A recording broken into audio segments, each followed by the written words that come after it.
Olá, gente querida. Hoje é segunda-feira, dia 19 de outubro, segunda da 29ª semana do tempo comum. O texto que a liturgia nos propõe no Santo Evangelho é de Lucas 12, de 13 a 21. Uma bela reflexão sobre a relação dos cristãos com os bens materiais. Naquele tempo, alguém do meio da multidão disse a Jesus: Mestre, diz ao meu irmão que reparta a herança comigo. Jesus respondeu: Homem, quem me encarregou de julgar ou de dividir vossos bens? E disse-lhes: Atenção, tomai cuidado contra todo tipo de ganância, porque mesmo que alguém tenha muitas coisas, a vida de um homem não consiste na abundância de bens. E contou-lhes uma parábola. A terra de um homem rico deu uma grande colheita. Ele pensava consigo mesmo: o que vou fazer? Não tenho onde guardar a minha colheita. Então resolveu: eu já sei o que vou fazer. Vou derrubar os meus celeiros e construir maiores.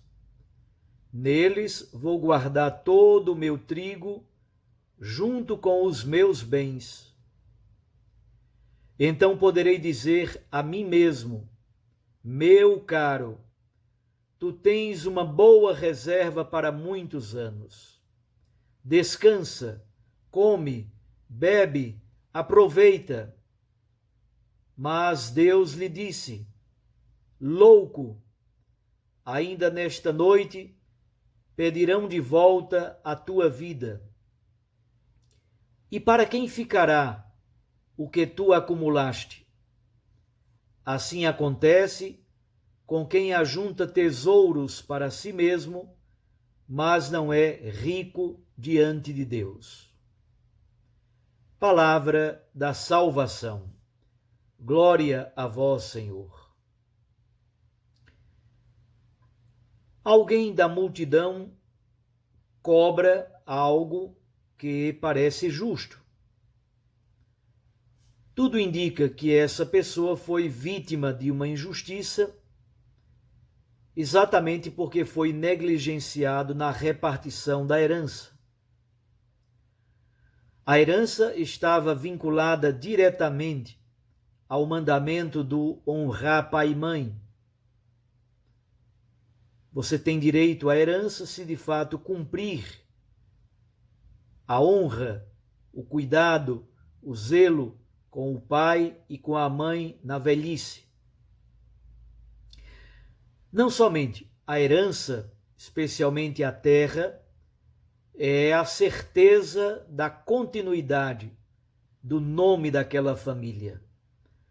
Portanto, não se trata somente de bens materiais, tem a ver também com o status social, com a vida e a continuidade da família. É interessante perceber que Jesus, embora certamente reconheça a importância desta causa, certamente reconheça a retidão da pessoa que lhe suplica, Jesus não se coloca numa atitude de juiz, repartidor de herança. Antes, ele conta uma parábola sobre o perigo da ganância e do acúmulo de riquezas, muito característico do Evangelho de Lucas. A riqueza e o apego a ela, para Jesus, especialmente no Evangelho de Lucas, é a raiz de muitas escravidões. O rico da parábola é um bom exemplo de alguém que perdeu o senso da confiança na providência de Deus. Ele perdeu o respeito pela própria consciência. Ele perdeu o respeito pelo outro. e passou a confiar muito mais nos bens materiais.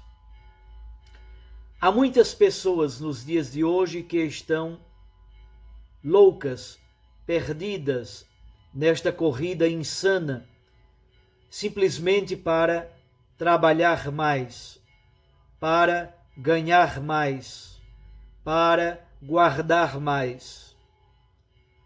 Para isso, muitos sacrificam a própria saúde, sacrificam o casamento, sacrificam os filhos, sacrificam a família, os amigos, e como dizem os orientais, há alguns que perdem a saúde para ganhar dinheiro.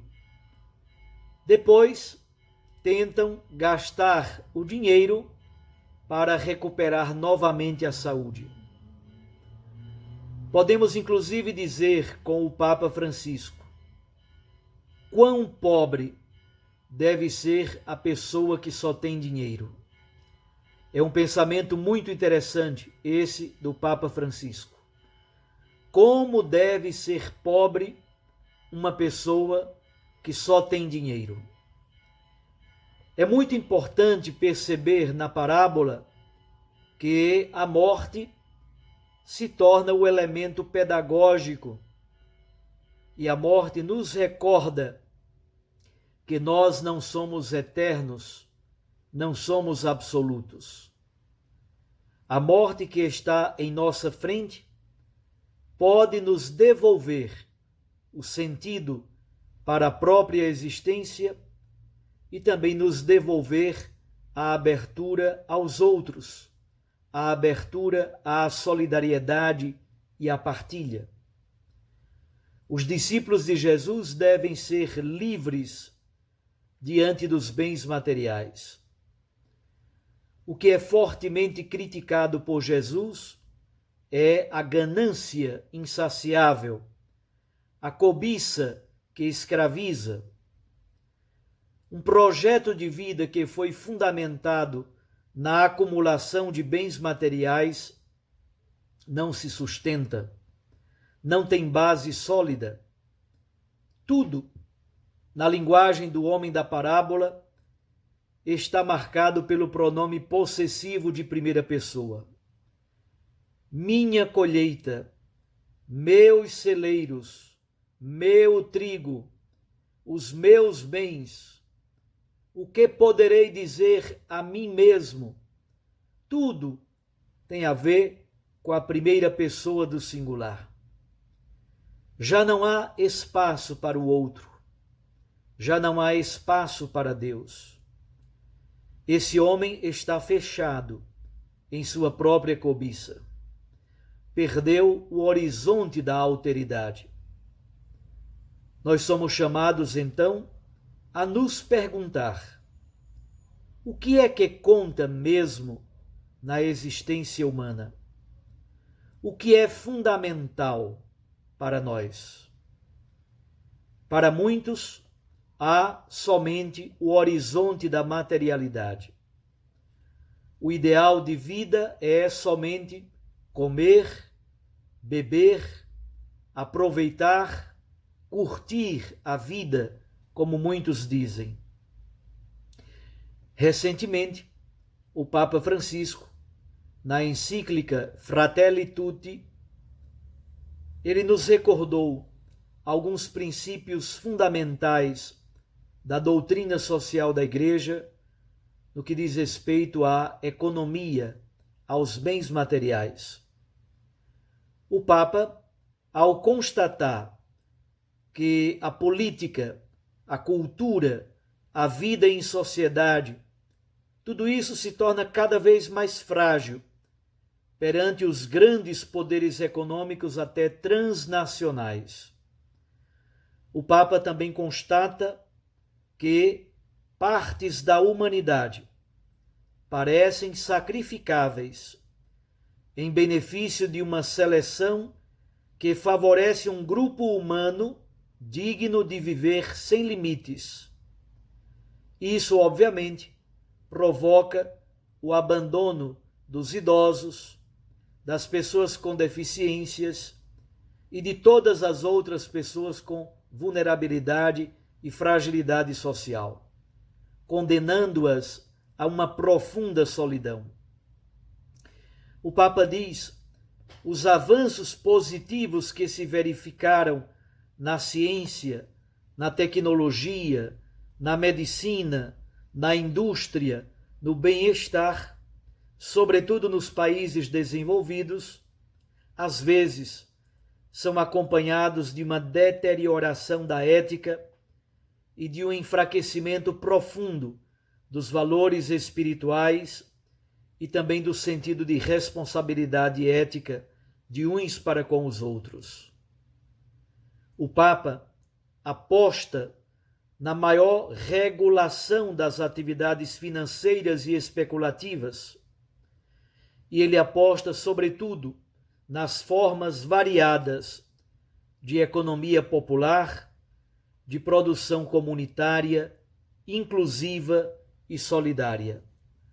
Numa palavra, nós somos convidados a nos relacionarmos com os bens materiais de modo livre, responsável, sempre em favor da vida, em favor da construção de uma sociedade nova, fraterna, solidária, igualitária e inclusiva.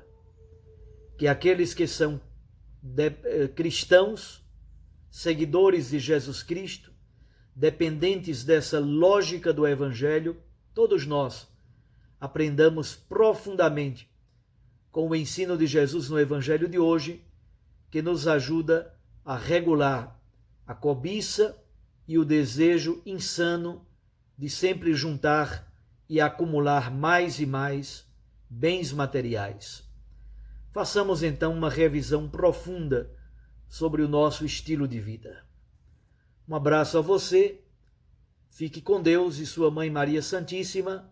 Recorde que a palavra aquece o coração e a Eucaristia nos lança para a missão. Eu os abençoo, em nome do Pai, e do Filho, e do Espírito Santo. Amém.